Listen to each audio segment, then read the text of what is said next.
November 1943, Bougainville Island. By that stage of the Pacific War, the M1 carbine was everywhere. Light, compact, easy to carry through jungle and mud.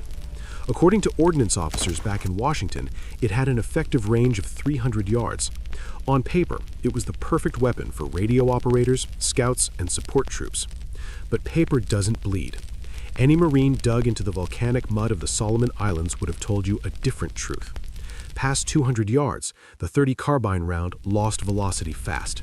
The bullet dropped hard, drifted with even the slightest breeze, and became unreliable against a concealed enemy. On a clean range, it was adequate. Against a sniper hidden deep in jungle cover, it was often useless. Unless you were Private First Class Raymond Beckett. Beckett didn't listen to Washington. He listened to steel, wood, and physics, while his company was being dismantled one man at a time by Japanese snipers they couldn't reach. While others cursed the jungle or begged for heavier rifles, Beckett sat in a foxhole with a stolen hacksaw, doing something that could have ended his war behind bars. He was destroying government property to build a weapon that officially did not exist. Within 48 hours, he would violate regulations, break a siege, eliminate 9 enemy snipers, and prove that sometimes the difference between life and death is 3 inches of steel the rulebook says you are never allowed to cut.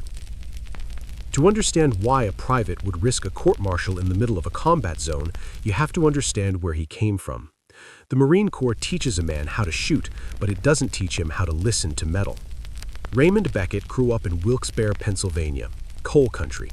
Hard country, a place where things were used until they failed and then fixed because replacement wasn't an option. His father broke his back working the breakers. His uncle ran a small garage on South Main Street that quietly turned into a gunsmith's shop. This wasn't a factory floor. It was a bench where miners brought rifles that were rusted, shot out, cracked or warped, guns they could not afford to replace. Beckett started there at 12, sweeping floors, polishing parts, and slowly learning how wood and steel spoke to each other. By 16, he learned a lesson that would later save his life. Military specifications are designed for mass production, not maximum performance.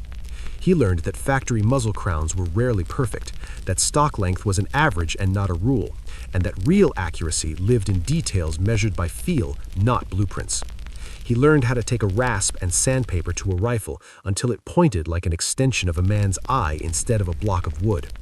That kind of craftsmanship never shows up in manuals, but it stays in your hands forever.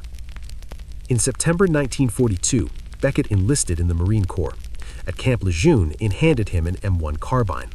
To a rookie, it was a fine weapon. To a craftsman, it was sloppy. The length of pull was too long for snap shooting in brush.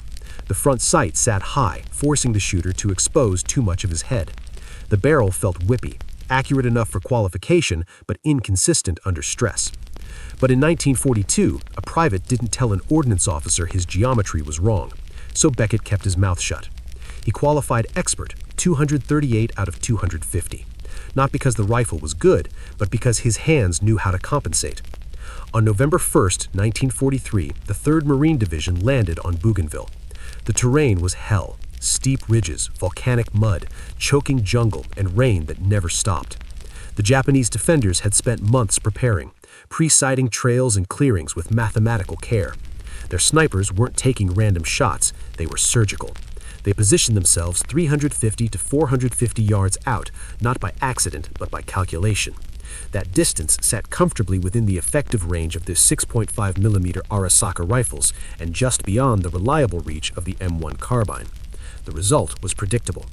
On November 4th, Corporal Whitaker was shot through the throat. On November 6th, Private Hayes was killed instantly while trying to spot muzzle flash. On November 9th, Sergeant Riggs, Beckett's squad leader, was shot while directing mortars. By November 12th, 11 men were dead in 72 hours. The company refused to move during daylight. Morale collapsed. You could see the tree line where the shots came from. You could pour fire into it, but you could not hit a precise target at 400 yards with a weapon designed for 200. Beckett watched his tracers drift 6, 8, 10 inches offline. He requested an M1 Garand. The request was denied. Lieutenant Porter followed the book. Radio operators carried carbines. Riflemen carried Garands. Ammunition logistics could not be disrupted. Meanwhile, men were screaming in the mud. That night, Beckett understood something clearly. The Marine Corps wasn't going to fix this. The supply chain wasn't going to fix this. If he wanted the killing to stop, he had to stop being a soldier and start being a gunsmith again.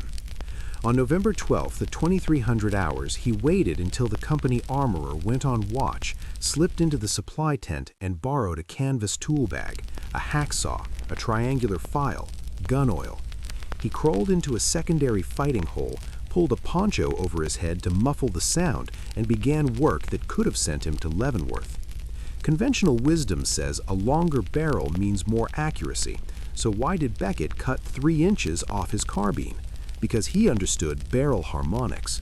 The standard 18-inch carbine barrel was designed for reliability, not precision. By shortening it to roughly 15 inches, he stiffened the barrel slightly, reducing whip at the moment the bullet exited. He lost some velocity, but he gained consistency and faster handling. The sawing took 18 agonizing minutes. Then came the crown. A damaged crown destroys accuracy, letting gas escape unevenly and tipping the bullet the instant it leaves the muzzle. Beckett had no lathe, no gauges. He used a file in his thumb. 3 strokes, rotate. 3 strokes, rotate. In the dark, by feel alone, he recut the crown, using nothing but muscle memory from his uncle's shop. Then he rasped an inch off the stock, rounded sharp edges, stripped weight, and finally filed the front sight just enough to open the sight picture. By 0200 hours, it was done. Ugly, illegal, perfect. Dawn broke on November 15th. At 0623, a radio operator stood up and was killed instantly. Minutes later, a lieutenant was hit in the shoulder. By 0700, the company was pinned flat. A Marine named Sullivan tried to crawl to the wounded officer and was shot in the gut, screaming in the open.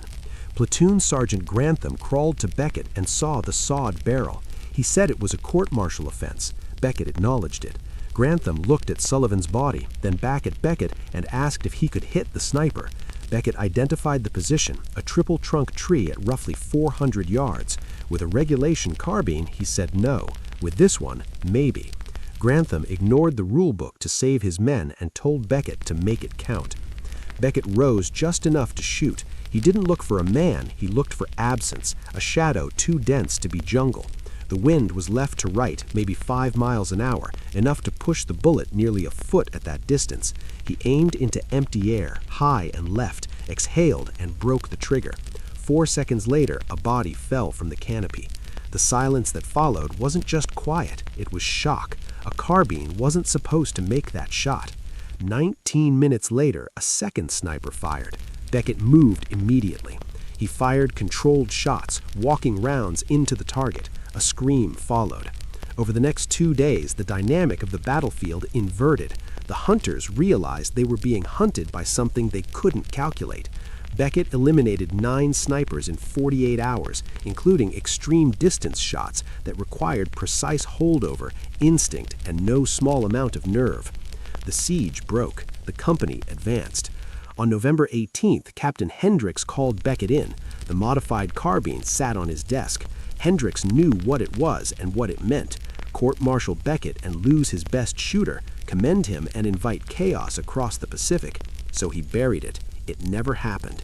Beckett would train 2 men in tactics, but never let them touch the rifle. No medal, no report, just silence. Beckett survived the war, was wounded in 1944, and went home to Pennsylvania. He returned to the gunsmith's bench, raised a family, and fixed rifles for a living. In 1953, a Marine historian wrote asking about rumors of modified carbines on Bougainville. Beckett replied that he didn't recall. A journalist tracked him down years later and was turned away. When the official history finally mentioned unauthorized but effective field modifications, Beckett brought the book, put it on a shelf, and never opened it. He died in 1994. His obituary listed his family and his job. It didn't mention Bougainville. But somewhere in the Marine Corps archives, buried in a misfiled logistics report, there is a single paragraph acknowledging that for 48 hours, 1 man with a hacksaw was more effective than an entire battalion of regulation equipment. Sometimes the distance between regulation and victory is measured in 3 inches of steel and the willingness to risk everything to make the cut.